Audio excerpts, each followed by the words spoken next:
मेरा पति ऑफिस जाने से पहले मेरे करीब होकर कान में बोले कि छत पर कदम मत रखना और मेरी माँ से भी दूर रहना। मेरी शादी को 2 महीने हो गए थे और हर दिन मेरे पति ऑफिस जाने से पहले यह बात मुझे याद दिलाकर जाते थे।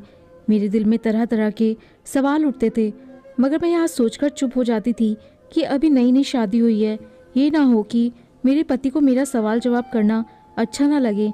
मेरे पति ऑफिस चले जाते और मेरी नंद प्रीति स्कूल चली जाती तो मैं भी अपने कमरे में चली जाती थी, लेकिन मेरी सास बार बार बहाने बनाकर मेरे पास आना चाहती थी, मगर मैं अपने पति के डर की वजह से उनसे दूर दूर ही रहती थी।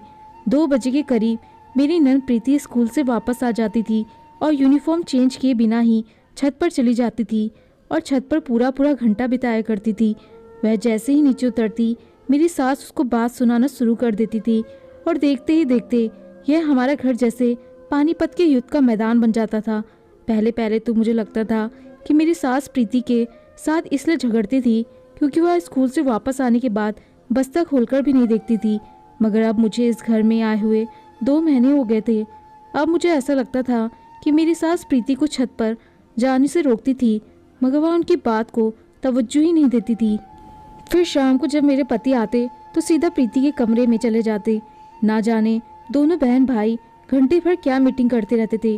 प्रीति के कमरे से निकलकर वो सीधे छत पर चले जाते और वहाँ भी काफ़ी देर तक बैठे रहते थे। मैं कमरे में बैठी यह सब देखती रहती थी। शाम को जब मेरे पति कमरे में आए तो मैं मुंह फुलाकर बैठ गई थी। वो मुझे देखकर हंस पड़े और बोले, आज तो सूरज सवा हाथ पर है, ऊपर वाला रहम करे। उनके हंसने से मुझे हिम्मत मिल गई थी, इसलिए मैं सिकवा किए बिना रह ना सकी। मैंने उनसे कहा कि आप मुझे घर वालों से घुलने मिलने क्यों नहीं देते और ना ही खुद ही मुझे वक्त देते हैं। हर समय छत पर बैठे रहते हैं, ना जाने क्या खजाना छुपा रखा है। वहाँ अमन एकदम से सीरियस हो गए। उनकी आंखों में गुस्सा देखकर मैं डर गई थी। वह बिना कुछ कहे ही घर से बाहर चले गए। रात के खाने के लिए भी वापस नहीं आए थे। प्रीति की जान पर बनी हुई थी। उसने अलग से अमन भाई कहा गया कि रट लगाई हुई थी। रात के 10 बज गए थे, मगर अमन का कोई अता पता ही नहीं था। मैं दिल ही दिल में खुद को कोस रही थी, बिना जाने ही मेरी किस बात पर मुझसे इस कदर नाराज हो गए। प्रीति जैसे ही कमरे में गई, मेरी सास झट से उठकर मेरे पास आई और बोली, अभी तुम्हारी शादी को जुमा 8 दिन भी नहीं हुए हैं और तुम्हारा पति गायब रहने लगा है, उस पर कड़ी निगाह रखो। सास की बात सुनकर मेरे दिल में ढेरों सवाल आने लगे। तभी अमन दरवाजा खोलकर घर में दाखिल हुए। उन्होंने मुझे माँ के करीब खड़े देख लिया था। अमन कुछ भी बोले बिना ही मुझे कलाई से पकड़कर कमरे में ले गए। अमन गुस्से से बोले, माँ तुम्हें क्या कह रही थी? मेरा तो दिल पहले ही कांप रहा था। उनकी गुस्से भरी आवाज़ सुनी तो मेरी आंखें भीग गई और मैं रोने लगी। मैं बोली, माँ जी कह रही थी कि अमन का ख्याल रखा करो। मैंने जानबूझकर बात पलटकर बताई थी, क्योंकि उनकी तो अपनी माँ से पहले से ही नहीं बनती थी। ना जाने इसकी वजह क्या थी। अमन को मेरा जवाब सुनकर कुछ तसल्ली हुई। फिर अमन बहुत ही आहिस्ता से बोले, देखो बात यह है कि मैंने छत पर अलग अलग तरह की नस्ल के बाज पाले हुए हैं। इस मौसम में वो अंडों पर बैठकर बच्चे निकालती है, इस तरह उनकी नस्ल बढ़ जाती है। लेकिन अगर बाज किसी अजनबी आदमी को अपने पिंजड़े के पास देख ले तो उनको खतरा महसूस होता है। फिर वो अंडों से बच्चे नहीं निकालते, वह अपने अंडे खुद ही तोड़ देते हैं। तुम अभी उनके लिए अजनबी हो, इसलिए मना करता हूँ। अमन की बात सुनकर मेरा दिल हल्का हो गया था। मैं बोली, परिंदे तो मुझे भी पसंद है, मैं आपके बाजों का ख्याल रखूंगी। प्रीति भी तो ख्याल रखती है। अमन हंसकर बोले, मेरे बाज प्रीति को जानते हैं। मैंने उनकी ड्यूटी लगा रखी है कि वो मुझे बाजू की रिपोर्ट दिया करे, किस जोड़े ने अंडे दिए हैं और किसने अभी बच्चे निकाले हैं। मैं सारी बात समझ गई थी। फिर मैं बोली, आप मुझे माँ जी के पास बैठने से मना क्यों करते हैं? वो बोले, क्योंकि माँ तुम्हें नुकसान पहुँचा सकती है, उनका मानसिक संतुलन कुछ बिगड़ा हुआ है। क्या तुम नहीं देखती, हर वक्त लड़ती झगड़ती रहती हैं। मैंने हाँ में सिर हिला दिया। अमन के जवाब से मेरे दिल को कुछ सुकून मिला। मैं अपने आप को बहुत ही हल्की फुल्की सी महसूस कर रही थी। अगले दिन फिर अमन मेरे कान में बोले कि छत पर मत जाना और माँ से दूर रहना। लेकिन मैंने दिल ही दिल में सोच लिया था कि मैं अमन से छुपकर माँ जी का ख्याल रखूंगी। बीमारी में क्या माँ बाप औलाद को छोड़ देते हैं? अमन और प्रीति तो अपनी माँ से गैरों जैसा सलूक करते थे, मगर मैं तो ऐसा नहीं कर सकती थी। इसलिए मैं दोनों के जाने के बाद अपनी सास के पास आकर बैठ गई। मैंने कहा, माँ जी मैं आपके सिर में तेल लगाकर मालिश कर दूं। उन्होंने जल्दी जल्दी हाँ में सर हिलाया, कहीं मैं बाद में मुकर ना जाऊं। मैं उनके सिर में तेल लगाते हुए इधर उधर की बातें कर रही थी। जबकि मेरी सास बार बार मुझसे जिद कर रही थी छत पर जाकर वहाँ की सफाई कर दो। मैं बोली, माँ जी, अमन ने मुझे छत पर जाने से मना किया है। वो बोली, हम दोनों घर में अकेले हैं, ना तुम अमन को बताओगी और ना ही मैं बताऊंगी। फिर डर किस बात का? मैंने सोचा कि अगर मैंने अपनी सास को मना कर दिया तो वह नाराज ना हो जाए। वो कहेंगी कि पहली बार किसी काम को कहा है और वो भी बहू ने मुंह पर ही मना कर दिया। वैसे भी मुझे परिंदों का बहुत शौक था, लेकिन मेरी बदकिस्मती ये थी कि मैं जैसे ही झाड़ू लेकर सीढ़ियाँ चढ़ने लगी, प्रीति अचानक ही गेट खोलकर घर में दाखिल हो चुकी थी और वह भागते हुए मेरे पीछे आई और उसने मुझे कलाई से पकड़कर नीचे की तरफ खींच लिया और बोली, आपको भाई ने छत में जाने से मना किया था ना, मगर आपने उनकी बात नहीं मानी। मैं अभी भाई को फ़ोन करके बताती हूँ। मैं डर के मारे कांपने लगी।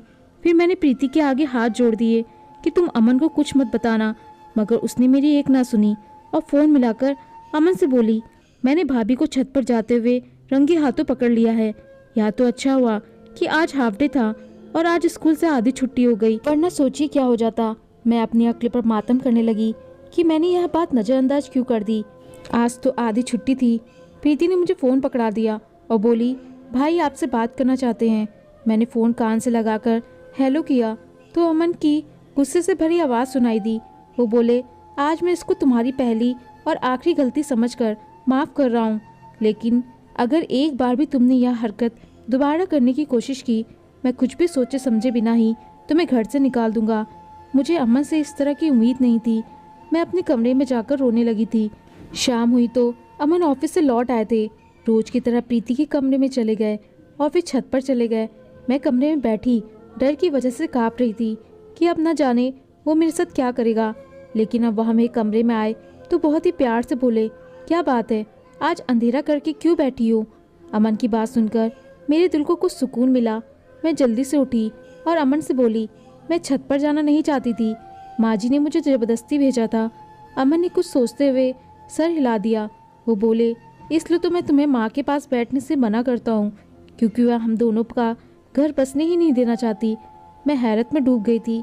आखिर कैसी माँ थी जो बेटी का घर उजाड़ना चाहती थी। रात को मैं सोई हुई थी कि अचानक ही मेरी आँख खुल गई, लेकिन मुझे दोबारा नींद ही नहीं आ रही थी।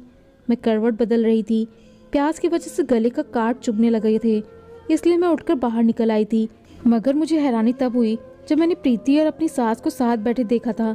ना जाने वहाँ दोनों आपस में क्या खुसर पुसर कर रही थी। मैं दबे कदमों से अपने कमरे में वापस लौट आई।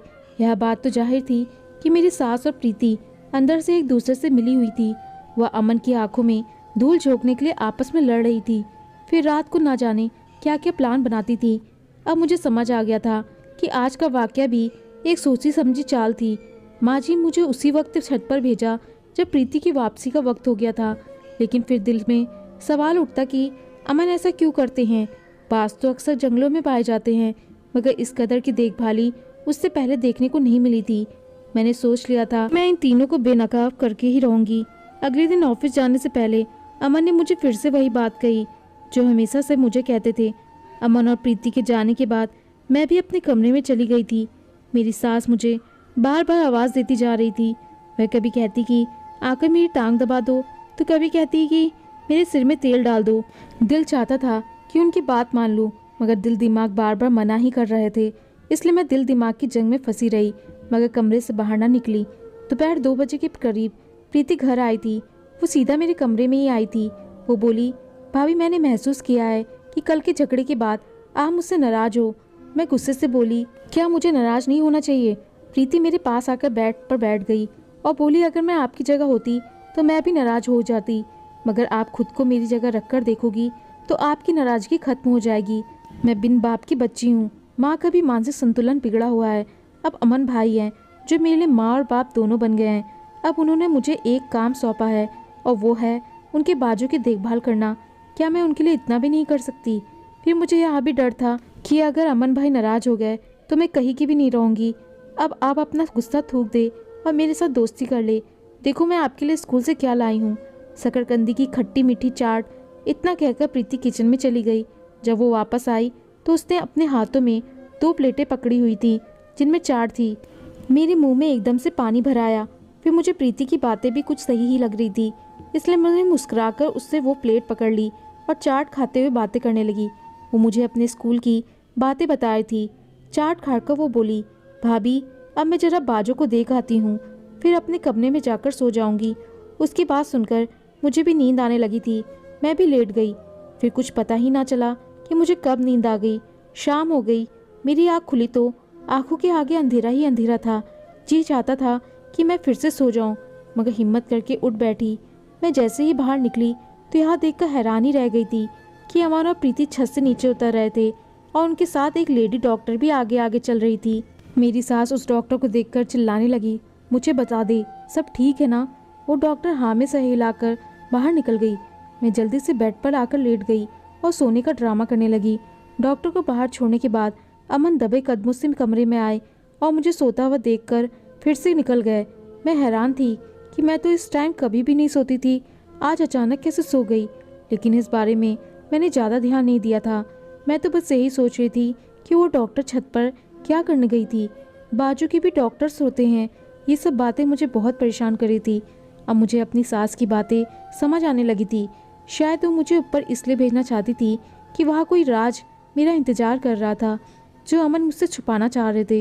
लेकिन मैं अमन की नाराज़गी मोल लेकर कोई भी राज नहीं जानना चाहती थी, क्योंकि मुझे अपने पति से बहुत मोहब्बत थी।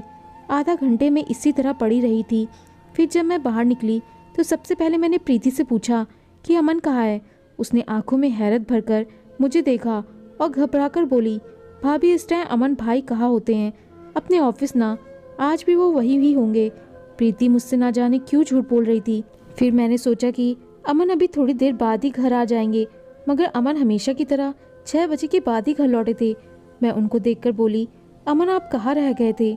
उन्होंने मुझे ऐसी नज़रों से देखा जैसे मैंने कोई गलत सवाल पूछ लिया हो। वह बोले, मैं तो ऑफिस से इसी वक्त लौटता हूँ, तुम ऐसे क्यों पूछ रही हो। मैंने नहीं में सर हिलाकर कहा कि कुछ नहीं, मैं चाहती थी कि सबके सामने ही छत पर जाकर राज पता करूं, मगर फिर अमन का प्यार और उनका गुस्सा मुझे यह सब करने से रोक रहा था। अब यूं ही दिन गुजर रहे थे, लेकिन मेरा शक तो बढ़ता ही जा रहा था।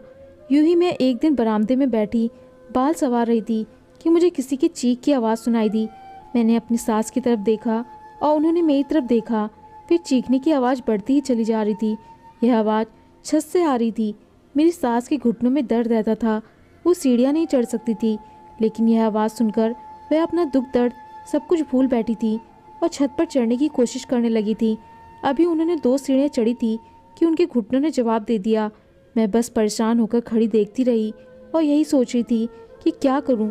अभी मेरी सास ने अचानक मेरे पाँव पकड़ लिए और रोते हुए बोली, जाओ छत पर चली जाओ, उसे जाकर बचा लो, तुम्हें ऊपर वाले का वास्ता है।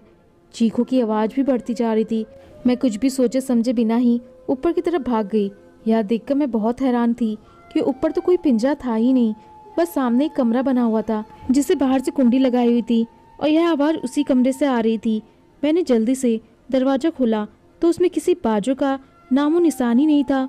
वहाँ तो एक लड़की पेट पकड़कर रो रही थी। मैं भागकर उस लड़की के पास गई और उसे दिलासा दिया कि तुम फिक्र ना करो, मैं अभी डॉक्टर को बुलाकर लाती हूँ। मैं भागकर नीचे गई और अपनी सास को यह सब बताया, मगर मेरी बात सुनकर वह हैरान नहीं हुई थी। वह बोली, मैंने डॉक्टर को फ़ोन कर दिया है, वो बस पहुँचने ही वाली है। मेरी सास ने मुझे फिर ऊपर भेज दिया। मैं उस लड़की को दिलासा देती रही। थोड़ी देर बाद डॉक्टर भी आ गई और उसने मुझे कमरे से बाहर भेज दिया। कम से कम आधे घंटे बाद मुझे बच्चे की रोने की आवाज़ सुनाई दी। डॉक्टर बोला, बेटा हुआ है। फिर मैं उस बच्चे को लेकर नीचे आ गई। इतनी देर में प्रीति भी स्कूल से लौट आई। वो बच्चे को देखकर हैरान रह गई।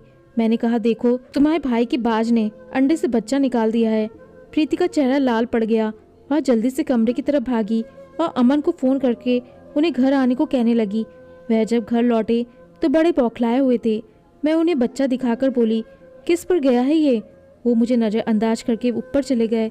फिर प्रीति और अमन दोनों उस लड़की को नीचे ले आए। मैं खुद को उस घर में अजनबी सा महसूस कर रही थी। मुझे कोई राज में शामिल ही नहीं करता था।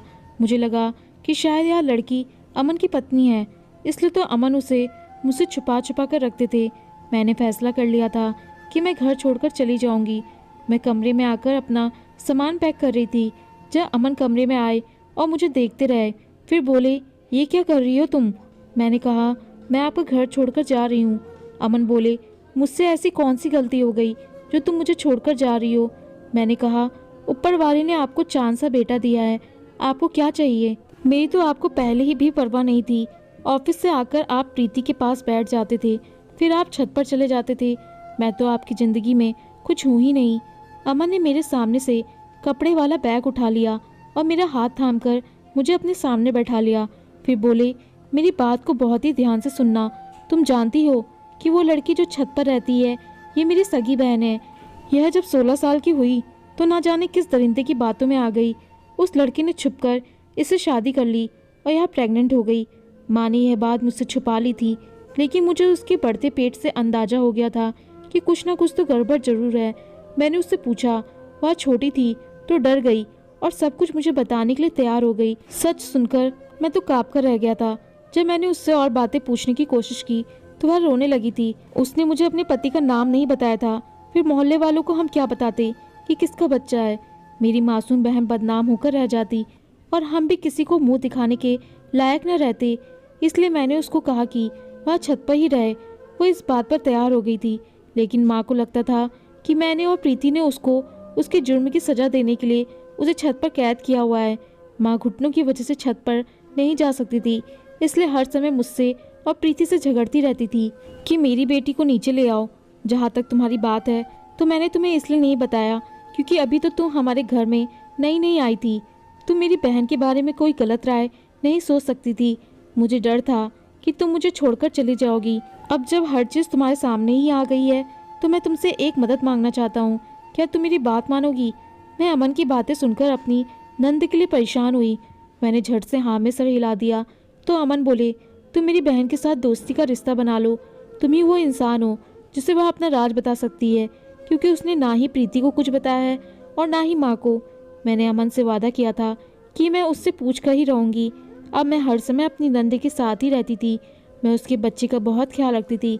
मैंने एक दिन उससे कहा कि यह बच्चा कितना बदनसीब है ना, इसे तो बाप का भी प्यार नहीं मिला। वह यह बात सुनकर फूट फूट कर रोने लगी। फिर बोली, भाभी, इस बच्चे का बाप उमेश है, मेरा बचपन का मंगेतर। ना जाने हमें क्या सूझी कि हमने जोश जोश में घर वालों से छुपकर शादी कर ली थी। जब मैं प्रेग्नेंट हुई तो वह डर गया और पीछे हट गया, क्योंकि वह तो खुद अभी कॉलेज का स्टूडेंट था। वह घर वालों को यह सब नहीं बताना चाहता था। नंद के मुंह से उसके पति का नाम सुनकर मेरे सिर से तो जैसे बोझ ही उतर गया था। मामला तो बहुत ही सीधा था। हम बिना वजह ही घबरा रहे थे, क्योंकि जो उसके बच्चे का पिता था उसके साथ इसका बचपन से ही रिश्ता तय हो चुका था। मैंने अमन से बात की तो उन्होंने भी सुकून की सांस लिया। फिर तो सारा मामला ही सुलझ गया। अगले दिन अमन उमेश के घर गए और उमेश के मम्मी पापा से बात की। उन्हें भी सारी बात बता दी। शुक्र है कि उमेश के माँ बाप ने अपने बेटे की गलती को स्वीकार किया और शर्मिंदगी से बोले कि आप लोग चिंता ना करें, कुछ सालों बाद भी तो हमें तुम्हारी बहन को बहू बनाकर ले ही आना है, तो आज क्यों नहीं। इस तरह मेरी नंद एक बच्चे के साथ अपने घर से विदा होकर अपने ससुराल चली गई थी और हमारे घर में एक बार फिर से खुशियाँ लौट आई थी। दोस्तों, आपको कहानी पसंद आई हो तो लाइक, शेयर और कमेंट जरूर करें और चैनल पर नए आए हैं तो चैनल को सब्सक्राइब करना ना भूलें। धन्यवाद।